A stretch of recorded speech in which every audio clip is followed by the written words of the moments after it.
So hi hello every one, good evening. So time ಇವಾಗ 5 ಗಂಟೆ and ನನ್ನ ಮಗನಿಗೆ ನಾನು ಒಂದು ಪಾರ್ಕಿಗೆ ಕರ್ಕೊಂಡು ಹೋಗಿದ್ದೆ. ಸೊ ನೋಡಿ, ಇವನು ಒಂದೇ ಚಪ್ಪಲಿ ಹಾಕ್ಕೊಂಡು ಅಷ್ಟು ಬೇಗ ಓಡಿ ಹೋಗ್ತಿದ್ದ. ಅವನಿಗೆ ಎಲ್ಲಾದರೂ ಈಚೆ ಹೋದರೆ ಸಾಕು, ಅವ್ನು ನಿಂತ್ಕೊಳ್ಳೋಕ್ಕಂತೂ ಅವ್ನು ಚಾನ್ಸೇ ಇಲ್ಲ ಅಂತಾನೆ. ಅಷ್ಟೊಂದು ಅವನಿಗೆ ಈಚೆ ಹೋದರೆ ಸಾಕಪ್ಪ ಮನೆಯಿಂದ ಅನಿಸ್ಬಿಡುತ್ತೋ ಏನೋ ಗೊತ್ತಿಲ್ಲ.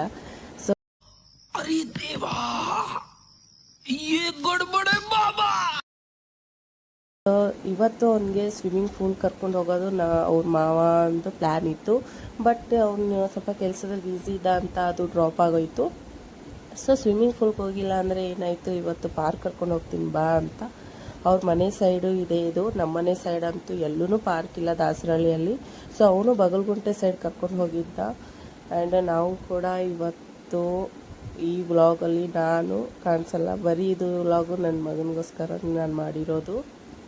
ಸೊ ಇಲ್ಲಿ ಬಂದು ಗೊತ್ತಾಯಿತು ನನ್ನ ಮಗ ಇಷ್ಟು ಖುಷಿ ಆಗ್ತಾನಂತ ನನಗೆ ಗೊತ್ತಿರಲಿಲ್ಲ. ಬಿಕಾಸ್ ಇಲ್ಲಿ ಎಲ್ಲ ಥರನೂ ಆಟ ಇತ್ತು ಅವ್ನಿಗೆ ಆಡೋಕ್ಕೋಸ್ಕರ.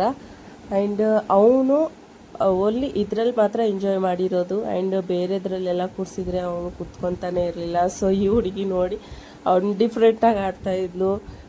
ಮಕ್ಕಳು ನೋಡಿ ಅವ್ರಿಗೆ ಹೆಂಗೆ ಅನಿಸುತ್ತೆ ಆ ಥರ ಆಡ್ತಿರ್ತಾರೆ. ಸೊ ನೋಡಿ, ಇವನು ಇದು ಅಪ್ ಡೌನ್ ಥರ ಇತ್ತು. ಆ ಕಡೆ ಅಜ್ಜಿ ಇತ್ತು, ಅವರು ಆಟ ಆಡಿಸ್ತಾಯಿದ್ರು. ಸೊ ಅವ್ರ ಮೊಮ್ಮಗ ಅನಿಸುತ್ತೆ ಈ ಹುಡುಗ. ಸೊ ಸರಿ ಅಂತ ಇವನನ್ನು ಕೂರಿಸಿದ್ರೆ ನೋಡಿ, ಇವನು ಕೂತ್ಕೊತಾನೆ ಇರಲಿಲ್ಲ. ಅದರಲ್ಲಿ ಬೇಡ ಅಂತಾನೆ ಮತ್ತೆ ಇಲ್ಲೇ ಕರ್ಕೊಂಡು ಬಂದು ಆಟ ಆಡಿಸ್ತಾ ಇದ್ವಿ. ಆ್ಯಂಡ್ ಅವ್ನು ನೋಡಿ ಅವ್ರ ಮಾವನ್ನ ಹಿಡಿಯೋಕ್ಕೆ ಬೇಡ ಅಂತ ಹೇಳ್ತಿದ್ದಾನೆ, ಅವನ್ನೇ ಆಡ್ತಾನಂತೆ. ಆ್ಯಂಡ್ ಇದು ನೋಡಿ ಅಪ್ ಡೌನ್ ಆಗ್ತಾಯಿತ್ತು. ಇದು ಬೇರೆ ಡಿಫ್ರೆಂಟ್ ಆಗಿತ್ತು. ಸೊ ಅವನು ಎಲ್ಲರೂ ಮೆಟ್ಲು ಹತ್ಕೊಂಡು ಹೋಗ್ತಿದ್ರೆ ನೋಡಿ, ಇವ್ನು ಡೈರೆಕ್ಟಾಗಿ ಹಿಂಗೆ ಹೋಗ್ತೀನಿ ಅಂತ ಹೇಳಿ ಅವನೇ ಏರಿ ಅವನೇ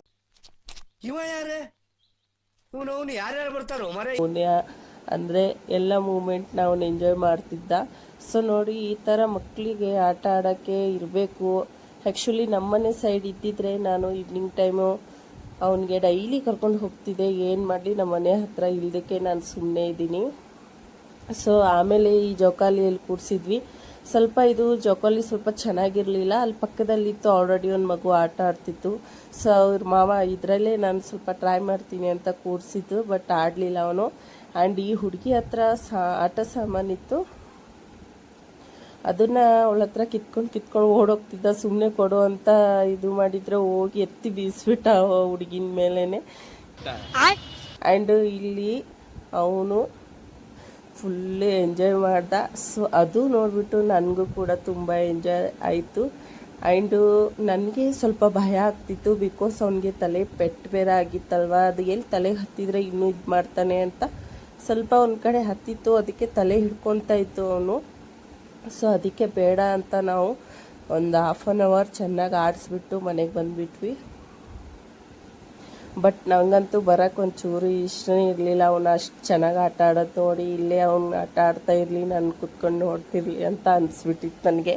ಆ್ಯಂಡ್ ನೋಡಿ, ಇದು ಎಷ್ಟು ಚಿಕ್ಕ ಪಾರ್ಕ್ ಇದೆ. ಆ್ಯಂಡ್ ಇದರಲ್ಲಿ ಎಲ್ಲ ಕೂಡ ಇದೆ ಆಟ ಆಡೋಕ್ಕೆ.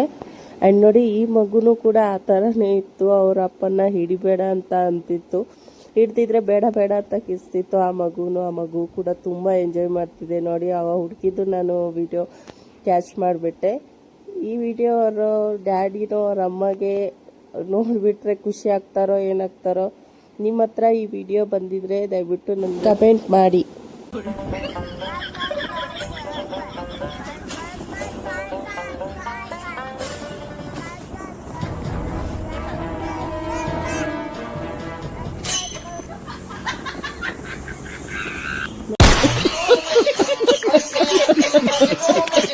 ನೋಡಿದ್ರಲ್ಲ, ಅವನು ಆಟ ಆಡಿ ಬರುವಾಗ ಎಷ್ಟು ಹ್ಯಾಪಿ ಆಗಿಬಿಟ್ಟ ಅಂತ. ಆ್ಯಂಡ್ ಇವಾಗ ಹೋಗಿ ಅವನಿಗೆ ಮಲಗಿಸ್ಬಿಡ್ತೀನಿ, ಬಿಕಾಸ್ ಅವ್ನು ತುಂಬ ಟಯರ್ಡಾಗಿ ಕೂಡ ಆಗಿದ್ದಾನೆ. ಸೊ ಈ ವಿಡಿಯೋ ನಿಮ್ಗೆ ಇಷ್ಟ ಆದರೆ ಸೊ ಲೈಕ್, ಶೇರ್, ಫಾಲೋ ಮಾಡಿ. ಆ್ಯಂಡ್ ಮತ್ತೆ ಸಿಗೋಣ ನೆಕ್ಸ್ಟ್ ವಿಡಿಯೋಲಿ.